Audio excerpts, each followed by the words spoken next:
Hey guys, so if you're ready to finally put your new business out there, but you have zero idea as to how to network, then this is going to be for you.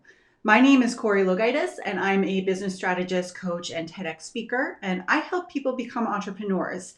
And today I'm going to be sharing with you my simple 5-step strategy on exactly how to network. So after you're going to know how to not only be the most effective networker, but also the most impressive networker in the room next event that you attend. So before we get started, if not knowing how to talk about your business is what's really preventing you from getting out there, finding events, and meeting potential clients, then I've got a resource for you. Definitely feel free, send me a message, and I'd love to send you over my free business positioning cheat sheet so that you can learn how to become more strategic and how you introduce your business at the next networking event that you attend. So let's go ahead and dive in. So this is part 3 of a 3-part series of different videos and posts I've done regarding visibility for your new business.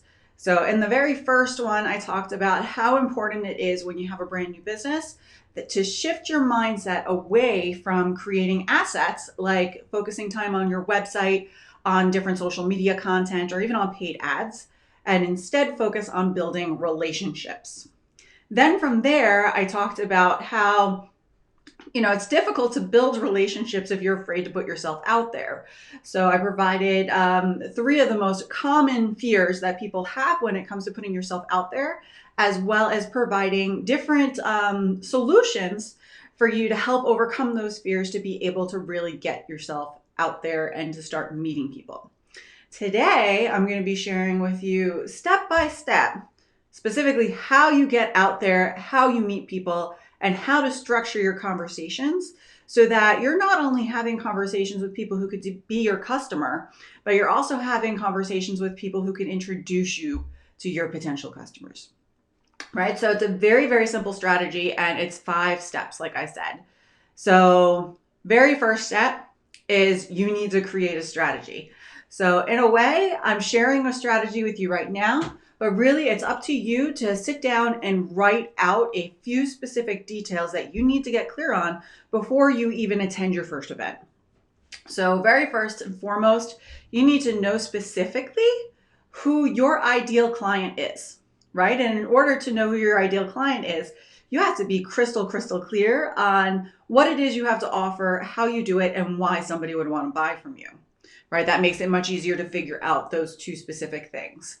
So if this is an area that you're currently stuck on, like I mentioned earlier, I've got a free resource for you. Definitely drop me a message, check out the post.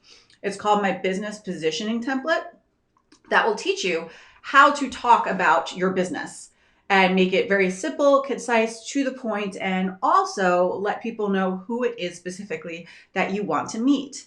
Now, on the other hand, if you're a little bit unsure on how to figure out specifically who your ideal client is, or ICA as I call it, ideal client avatar, another resource that you might find helpful as well is my Monetize Me workshop, which again, I will link to it in the post for this video, right? So that's the very first step. You got to create a plan. You need to know who it is that you want to be introduced to. You need to know how to explain specifically what your business does and connect it to who it is that you serve. And lastly, you also need to know who else may know the people you want to meet, right? A lot of times we think that when we go into a networking event that the main goal is to meet potential clients, but really a huge portion of it is learning people who are going to introduce you to potential clients. So more times than not, this is going to be meeting people who work the same industry or work with the same client base, but in a non-competitive way. So you need to get out some paper, sit down, take an hour or so, really get clear on these specific things, create your own strategy. And then from there, that brings us to step 2, which step 2 is researching events and filling your calendar. All right, so now that you know specifically who it is that you want to reach, next step is getting on Google and finding out what events are coming up in the near future where you potentially can meet not only your ideal clients, but potentially people who could introduce you to your ideal clients. Now, if this is something you're stuck on in terms of, where do I even start in terms of finding events? The very first post in this series, I had a cheat sheet for you that showed you places where your client hangs out that's offline, right? So definitely you're gonna wanna download that. That'll give you a bunch of ideas to start with. But in general, what you're gonna find is gonna be local events. You might find different industry associations. You're gonna find networking groups. You're going to find community organizations. There's a lot of different places to start. So in step 2, what you're going to do is you're going to go on Google, or you can go on sites like Eventbrite, meetup.com, Facebook events is another good one, and find events happening within, say, the next week or two where that meets your criteria that your ideal client, as well as the people who know them, are going to be at. And those are the events that you really need to prioritize being at. Right? So you're going to want to make sure, go through again, find out what's going on in the very near future, and then stuff that fits in with your schedule, put it on the calendar. In addition to finding events to put on your calendar, you also need to do something else, which is really important that so many networkers miss out on. And that is making time to schedule what's called one-to-ones, right? So if you're not familiar with networking, one-to-ones are basically one-on-one meetings that you have with individuals that you meet while networking in order to get to know them a bit better, as well as to see how you could help each other. Now, 9 times out of 10, a lot of networkers miss this step, right? So you're already going to set yourself apart by making time to complete this step, and that's part of the 5-step process. So you're going to want to make sure that on your calendar, you set aside several, say 30-minute appointments. They could be in person, depending on the pandemic and what your comfort level is, or they could be online via Zoom. I have Zoom coffees all the time with people I'm looking to connect with. And really all you need is 30 minutes, and you just want to set the agenda that you're looking to get to know each other. And that's it. So you want that all pre-planned on your calendar before you even attend your very first event. That brings us to step 3. Step 3 is attending the event. So if you haven't done so already, you want to make sure that you know how to talk about your business, have your positioning template ready to go, and know different ways that you can introduce yourself. So depending on the type of event that you're at, traditional networking events usually do something called a 60-second introduction, where they go around the room and every single person that attends has up to a minute to be able to explain who they are, what they do, and who they're looking to meet. So again, download that positioning template, so you're prepared before you attend your meeting on exactly how you're going to introduce yourself and how that's going to flow, because the more you practice it, the more when you get to the event that day that you're going to feel confident, and people are drawn to confidence. They want to meet those confident people, right? So make sure you practice this before you actually get out to the event. Then you're going to want to attend the event, right? So again, we're in step 3, we're attending the event. So while you're at the event, you, in addition to introducing yourself, you also want to listen to everybody else and start filtering them in a way. So you want to listen to hear, okay, could they be my ideal client? Or are they somebody that works in one of those complementary industries that they could introduce me to, my potential client? Definitely make sure you take a notebook or some kind of way to take notes, and you're going to want to note down anybody that meets those criteria.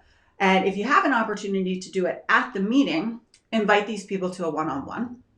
Or you definitely, no matter what, want to make sure that you get their contact information so that you can reach out to them once the meeting is done, right? So that ties up step 3. We attended the meeting, we met a bunch of people, we collected information. So what exactly do you do with this information? Step 4, you're going to follow up with the people that were on your list to set up those one-on-one meetings again. Now, let me emphasize, a one-on-one meeting is not a sales conversation. It's literally an opportunity to get to know each other a bit better, understand who you're looking for introductions to, and to see how you can best support each other. So really, sales has nothing to do with this phone call. In fact, if you go into these calls with the approach that you might offer some kind of a sale, you're going to set yourself up for failure, because people are just not expecting to be pitched. And people get defensive when they get pitched on a call when they're not, prepared for it. So as you go through and you invite people for these one-on-ones, they're just 30 minutes. Like you said, you could do them via email. It doesn't have to be complicated. Some people, myself included, I have a system where people could go in and select an appointment, that works for them, and it sends them out a Zoom link. So it's super easy for us to both hop on the same call. It's overkill. It's not necessary if you're, not tech savvy. A simple phone call or a simple email, and then manually scheduling an appointment and meeting up at the same day and time, or even you calling them at that day and time, is completely sufficient. What's most important is that the meeting gets scheduled and that the meeting actually happens. So take the time in step 4, fill up those calendar appointments you had set up in step 2 for your one-on-ones, and get prepared to host the one-on-ones, which is going to be your step 5. So step 5, you're hosting the one-on-ones. You're the one that made the invitation to meet the people. So therefore you are the host. And people in general will look for you to set the agenda, since you requested the agenda, you requested the conversation. So keep it simple. Again, it's, I'd love to know more about you. Who are you? I'd love to learn more about the work that you do. And I'd love to learn who it is you're looking to meet, because there may be somebody within your network who's actually the perfect fit in somebody that they're looking to meet, and vice versa. So this is the opportunity to get to know people, and you get to do the same thing. Usually in general, when you're asking people these questions, they're going to ask you the same thing in return, right? So it's a very simple, effective way within 30 minutes to get to know somebody on a deeper level than you can in a large group meeting, and see how you can help support each other. Now, here's the beautiful part. If you use the positioning template, and you really nail down your ICA, and the person that you get on these meetings is an ICA, when you introduce yourself and the work that you do and who you're looking to meet, more times than not, that person is going to self-qualify themselves. They're going to go, oh, that sounds like me. Like, I'd love to learn more about what working with you is like. Now, I really encourage you, do not jump into a sales pitch on this call. This is when you schedule a second phone call and you invite them for a discussion on learning the specifics on what you do and how you do it. Because then when that person signs up for that second phone call, they're prepared for a sales pitch. On this phone call, they're not. So I highly recommend keeping the two separate and taking it from there. So by the end of step 5, you basically have one of 3 things that's happened at the end of your conversation.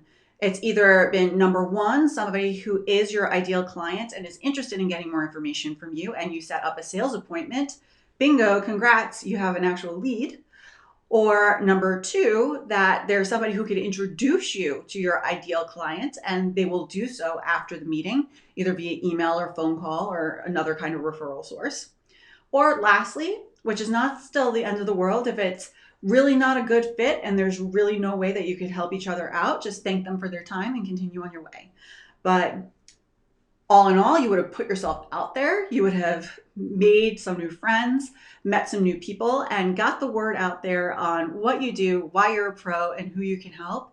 And this is how you help build up your reputation quickly in a market without having to rely on websites, ads, and anything else. So, oh no, it looks like my camera just shut down. Hold on. Switch the camera here really quick. My other camera, the battery died. It's so weird.